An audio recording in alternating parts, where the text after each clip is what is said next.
Bonjour Stein von Esteren. Bonjour. C'est bien prononcé? Oui, Alors, très bien. Stein, c'est une des voix du vélo, on le voit partout, en plus sur les réseaux sociaux, il est partout.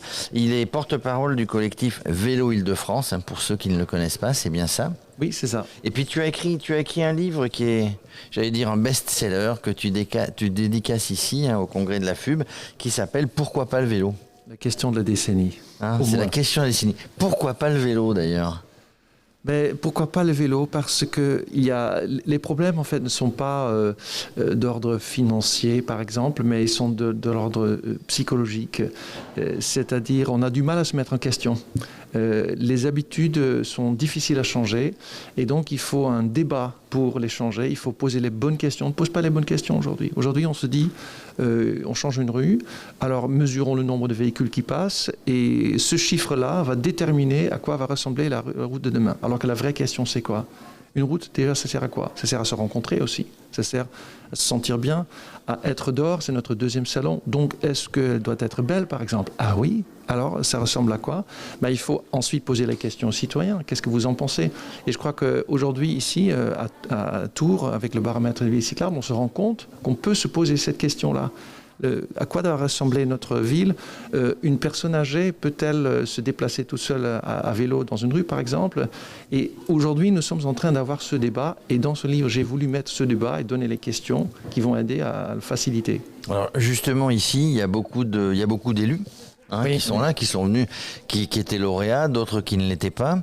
Toi, tu leur parles. Est-ce qu'ils lisent ton bouquin déjà? Et est-ce qu'ils se posent des bonnes questions?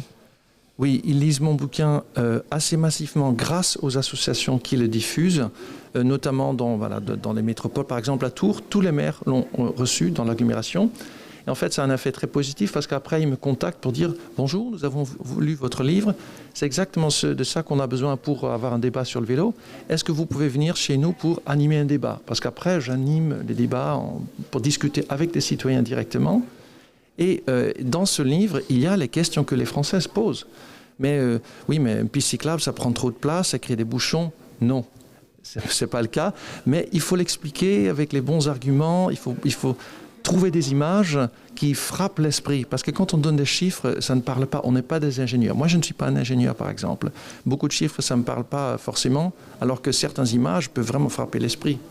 Alors toi, tu es un utilisateur, on te voit sur les réseaux sociaux, tu parles souvent de sécurité, d'aménagement, tu vas de région en région, de ville en ville. Je t'ai vu il n'y a pas très longtemps sur Aix-en-Provence, je t'ai vu sur Saint-Rémy-de-Provence. Est-ce que les questions qui se posent, soit les élus qui se posent ou pas les bonnes questions, les utilisateurs qui posent en tout cas des questions aux élus, est-ce que, puisque là on parle du baromètre sur toute la France, est-ce que c'est toujours les mêmes questions qui reviennent, qu'on soit à Lille, qu'on soit à Marseille, qu'on soit à Bordeaux? Oui, les questions sont souvent les mêmes. C'est qu'est-ce qu'on fait quand il pleut? Une piste cyclable, ça coûte de l'argent. Comment on fait avec le relief? Il y a beaucoup de petites questions qui, si on ne prenait pas le temps pour un débat, font arrêter le débat. Et du coup, on arrête la discussion. Et donc, ce livre-là est là pour y donner des réponses, pour dire « Ah oui, c'est vrai, je n'avais pas pensé à ça. » Par exemple, on me dit toujours « Stein, oui, mais tu viens des Pays-Bas, mais c'est plat. » Oui, mais par contre, aux Pays-Bas, on a le vent. Et le vent, c'est un adversaire bien plus redoutable parce qu'il vous embête du début jusqu'à la fin. Alors que le relief, moi qui habite sur une colline, quand vous descendez, c'est génial. Moi, j'ai un vélo normal qui devient tout d'un coup électrique, pour ainsi dire.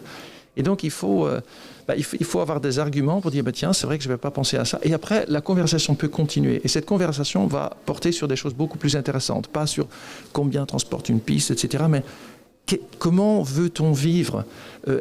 C'est quoi une ville agréable déjà? Aujourd'hui, on est capable de dire il faut une certaine architecture, il faut pouvoir manger dans un restaurant, il faut des choses là. Oui, mais il faut aussi pouvoir se déplacer agréablement dans une ville. C'est une nouvelle dimension qu'on vient d'ouvrir avec le baromètre des villes cyclables et c'est formidable. Alors on va parler du baromètre, mais à vélo, on revient dans une situation, alors il y avait beaucoup moins de voitures à l'époque, mais on revient dans une situation où le vélo était majoritaire ou presque majoritaire, mais certainement majoritaire dans les rues dans les années 50. Enfin, tout le monde, les enfants allaient au collège ou au lycée ou à l'école à vélo, les gens allaient travailler à vélo. On est revenu dans cette époque-là, mais il y a beaucoup plus de voitures. Avant, c'était normal.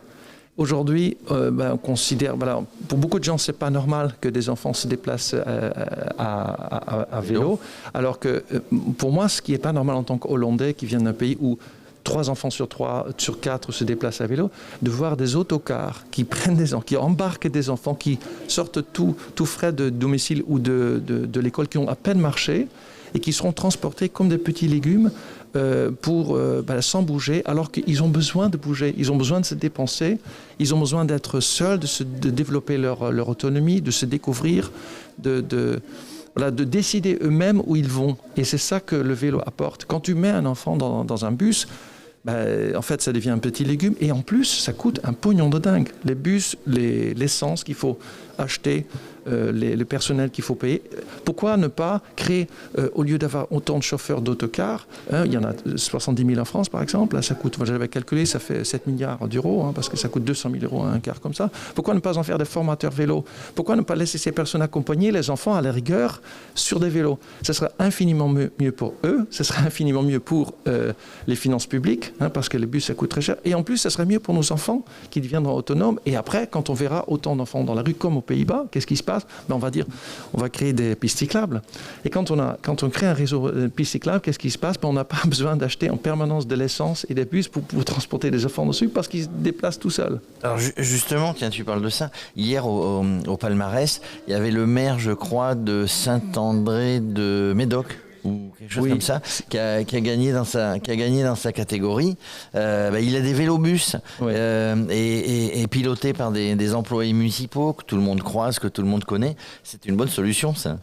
Oui, c'est une bonne solution. Ça rend le vélo visible, ça permet que les enfants se dépensent. Et ce maire, je me souviens encore ce qu'il disait, c'est que pourquoi ça fonctionne chez nous? Parce qu'il y a d'autres villes où il y a des pédibus, par exemple, qui sont organisés. C'est difficile parce que ça marche avec des volontaires. Chez moi, ça fonctionne avec 3 employés municipaux parce que c'est une décision de la ville, c'est de l'ambition politique pour le faire. Et je crois qu'on a tous eu un peu chair de poule quand il a dit ça. Moi, en tout cas, parce qu'il dit c'est ça qui peut changer la ville. C'est des politiques qui disent on voudrait que ça change, on va mettre les moyens pour le faire. Et du coup, ça fonctionne. Et ça fait, en plus, c'est de la visibilité et ça crée ce débat. Et je crois que mon message principal, c'est débattez, discutez-en, faites-en un sujet. Et c'est ça que nous sommes en train de faire aujourd'hui. Alors, je crois de mémoire, il disait que depuis 15 ans, pourquoi c'était cette politique, il l'avait mis en place, etc. Mais en tout cas, depuis 15 ans, 70% de son budget voirie était consacré aux aménagements comme ça pour le vélo, pour les mobilités douces. Alors, je suis très content que tu me l'apprends parce qu'en fait, cette phrase, je ne l'avais pas bien entendue et j'ai entendu juste les applaudissements juste après. Et maintenant, donc, la case est remplie. Ça donc, montre... Depuis 15 ans, 70% du budget voirie qui est consacré. Ça veut dire que ça ne vient pas de nulle part. Ce n'est pas une baguette magique, ça veut dire un investissement de tous les jours qui a permis de faire ça. Il faut avoir une pensée long terme aussi. Je crois que la discussion que nous avons aujourd'hui, on pourrait penser c'est pour ces cyclistes. Pas du tout. Les cyclistes qui sont là, en fait, ce sont des survivants. Ils font du vélo malgré l'absence de plan vélo, par exemple. Nous faisons ça pour les enfants, même pour les enfants qui ne sont pas encore nés, qui sont là, qui vont naître. Et si ces enfants pouvaient nous voir ici aujourd'hui, ils diraient « Mais grouillez-vous, regardez !» Parce que c'est maintenant que ça se décide. Ah oui, regardez ce qui est en train de se passer, il faut vous bouger. Et bien, c'est ce que nous faisons. C'est ce que nous faisons. Et juste pour terminer, donc il y a eu ce baromètre. C'est pour ça aussi que nous sommes là au congrès de la FUB. Alors, on ne va pas dire qui premier, qui deuxième, enfin peu importe. Par contre, une grande évolution. Plus de participants. Je rappelle que les participants vont volontairement voter, donner leur avis. Donc plus de participants, plus de gens impliqués, que ça soit de l'urbain, que ça soit du rural, que ça soit la campagne, les grandes villes, les petites villes. Ça, c'est plutôt positif. C'est extrêmement positif aussi les coronapistes qui sont ces pistes cyclables temporaires qui montrent qu'avec très peu de moyens, on peut essayer des choses qui fonctionnent tout de suite. Et c'est ça qui a changé beaucoup. Aussi, un changement de municipalité peut parfois changer la donne. Si une mairie commence à mettre des mesures à droite et à gauche, ça crée une ambiance, un climat dans lequel les gens voient « Ah, ça change pour le vélo ». Et puis, moi, j'ai beaucoup aimé cette remarque de la personne de Saint-Paul à La Réunion qui disait que que quand ils distribuaient les tracts aux habitants, quand ils le voyaient, ils étaient curieux, mais ils étaient surtout en joie du fait de pouvoir imaginer la vie de demain. Parce qu'en fait, ils n'ont pas l'habitude de s'exprimer sur l'espace public. Et aujourd'hui, il y a 2 fois plus de villes qui ont répondu. Et donc, ça a ouvert vraiment l'imaginaire aussi des gens. Pour dire, c'est vrai, notre ville pourrait être une ville cyclable. Et ça devient un marqueur qui ne l'est pas encore aujourd'hui. Bon ben voilà, c'était la conclusion. Merci Stein. On te retrouve de toute manière sur les réseaux sociaux, principalement Twitter. Hein. Toi, t'es plutôt Twitter. On parle de sécurité, on parle d'aménagement, on parle de vélo. Horizon 2050. Tiens, il y a eu un rapport que tu connais. Horizon 2050, la filière vélo, plus de 100 000 on va en parler aujourd'hui. postes. On va en parler, il est là. J'espère qu'il viendra sur Radio Cyclo. Plus de 100 000 postes créés à Horizon 2050 dans la filière vélo. Voilà. Voilà. Vive le vélo. Vive le vélo. Merci beaucoup pour l'invitation.